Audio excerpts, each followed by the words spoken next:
Hey, what's going on, guys? T-Mac here with a quick video on the Servo Saver and the car stand. So, yesterday morning, came home after work and hooked this up. Pretty easy. Basically, of course, with the help of John Racer X. John, I really appreciate your help. Thank you very much. Let's go ahead and get this started here. Yeah, like I said, it's real easy to install.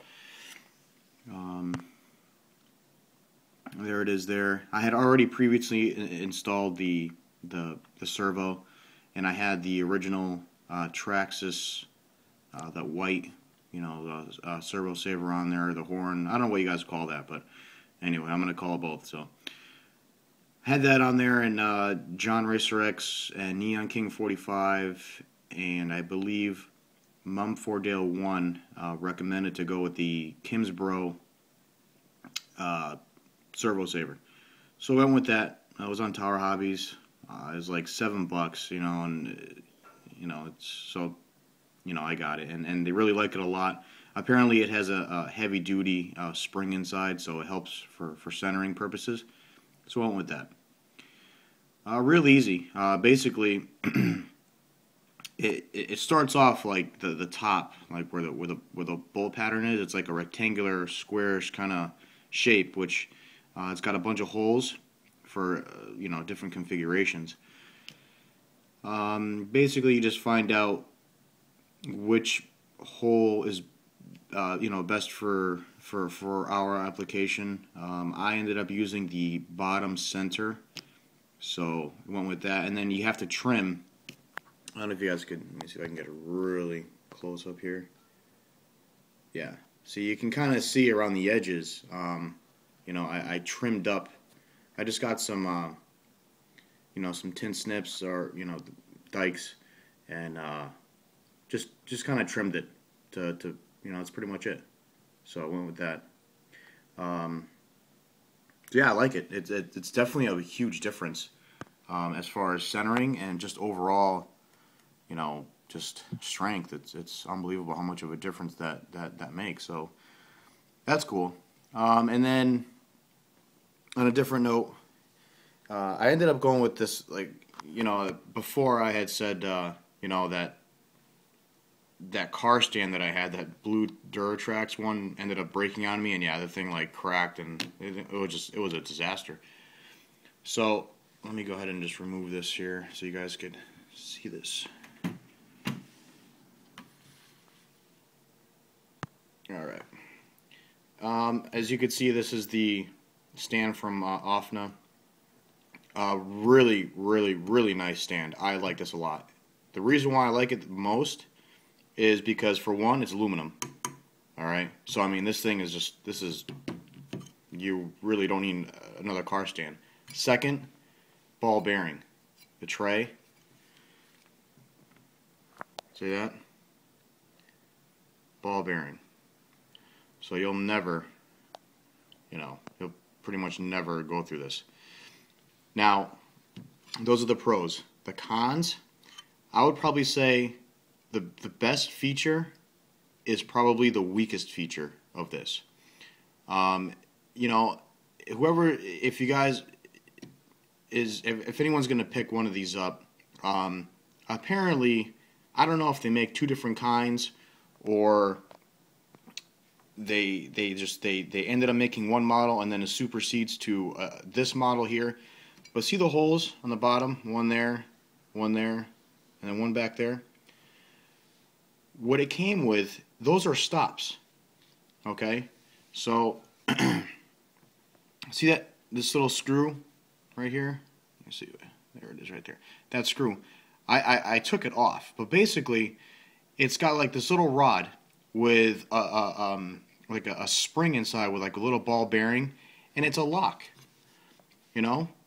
It'll lock into place. But the only problem, because it moves around so easily, and I'll show you, I'll put the car back on, but, so it moves so easily, and that's why it's kind of weakest feature. So they made this so it's like a stop. So when you're working on it, it's not constantly like moving around on you and stuff like that. So I and the problem is that with that, with the stops, the locks there, it's too difficult. It's too hard to unlock it. So basically, like when the car's in place and you try to unlock it, the whole car's going to shift on the pad because it's too hard. It's too difficult. So I just removed it. That's really the only knock on it. But like I said, I just took it off. The screw, I left it there only because I'd have to remove the little rubber pads here, or like foam pads, and I don't want to like just damage the pads, so it's a little screw, you don't see it, so I left it. Not a big deal. Third, it has the holders for the shocks when you want to work on your shocks. And the next is, okay, on the Traxxas one, you have the little tray for the parts. This has a magnet. All right, so you can put your stuff up on there, And I mean, when I was working on the Servo Saver, I had all the screws there. Everything just everything held in place, which is really, really, really cool. Really good idea. But it's got nice rubber feet on the bottom there, so it'll stay in place. Like I said, I really enjoy this. Not really that cheap for a stand. This is I got it on Amazon. No, I paid something like 27 bucks, and then it was like another $5 or $6 for shipping. So you're looking at like 30 bucks. They have them on Tower Hobbies. Pretty much all over the internet. You could pretty much, they have them on A-Main Hobbies, stuff like that. So eBay, Amazon, obviously. So that's that. And like I said, I'll put the car back on so you guys could check it out.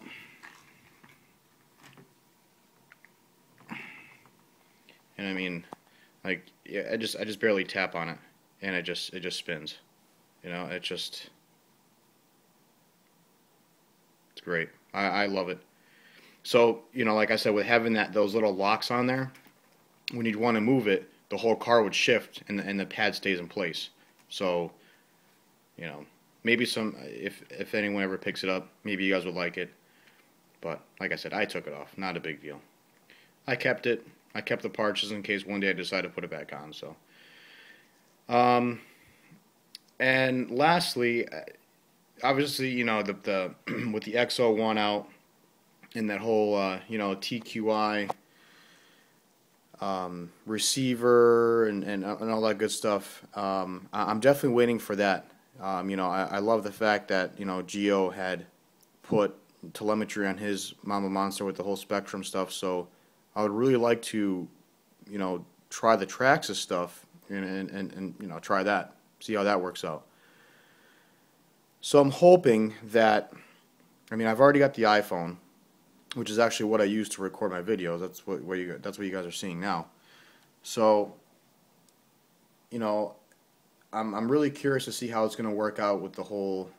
I know they have like I think they're called like the spur gear holders for the little magnet. So I'm hoping that just kind of like it should. I'm assuming just plug right into place, and you just kind of, just kind of plug and play. So that'd be really nice. And then they also have that. Apparently, it's like a GPS thing, where supposedly it's supposed to give you a better miles per hour reading than the magnet. So.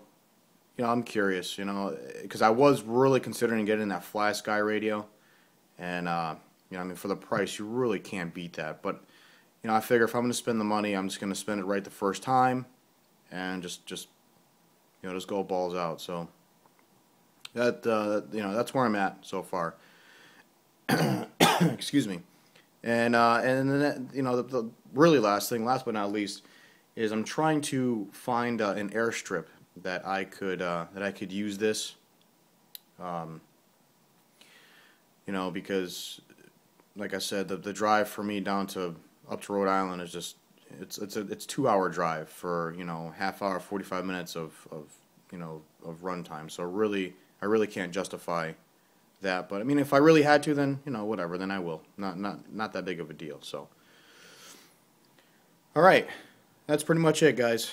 Little update. So I'm gonna end off doing some shout outs, of course, to John Racer X, Geo Stealth, Draven, Fatboy77 IST, Neon King 45, Mumford Dale 1, Las Vegas Ninjas, Cavsil, Bulldog Matt.